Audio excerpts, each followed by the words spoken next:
Ikalawang Timoteo Kapitulo 4, sa harap ng Diyos at ni Kristo Jesus na darating bilang hari at hahatol sa mga buhay at sa mga patay, inaatasan kitang ipangaral mo ang salita ng Diyos, pagsikapan mong gawin iyan napapanahon man o hindi.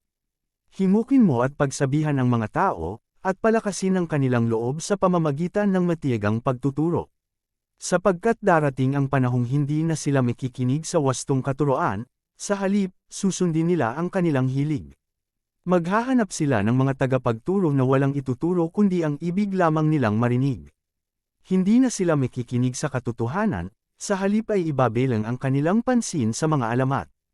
Ngunit ikaw, maging mahinahon ka sa lahat ng oras, magtiis ka sa panahon ng kahirapan, gampanan mo ang tungkulin ng isang mangangaral ng magandang balita at pagbutihin mo ang iyong paglilingkod.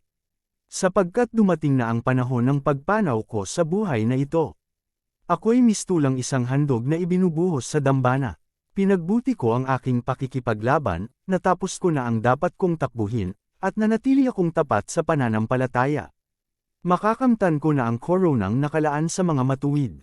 Sa araw na iyon, ang Panginoon na siyang makatarungang hukom, ang siyang magpuputong sa akin ng korona, hindi lamang sa akin, kundi sa lahat ng nananabik sa kanyang pagbabalik. Mga personal na tagubilin. Sikapin mong makapunta dito sa lalong madaling panahon.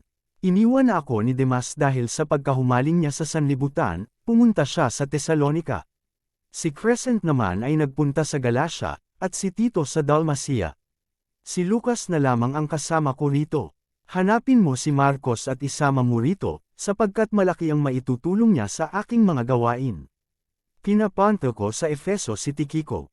Pagpunta mo rito, dalhin mo ang aking damit na iniwan ko sa Troas sa bahay ni Carpo. Dalhin mo rin ang mga aklat ko, lalo na iyong mga gawa sa balat. Napakasama ng ginawa sa akin ni Alejandrong Panday. Ang Panginoon ang magpaparusa sa kanya ayon sa kanyang ginawa. Mag-ingat ka sa kanya, sapagkat tutol na tutol siya sa ipinapangaral natin. Sa unang pagharap ko sa hukuman ay walang sumama sa akin, pinabayaan nila akong mag-isa. Patawarin nawa sila ng Diyos. Ngunit sinamahan ako ng Panginoon at binigyan ng lakas upang makapangaral ng lubusan sa lahat ng hentil, at ako'y naligtas sa tiyak na kamatayan.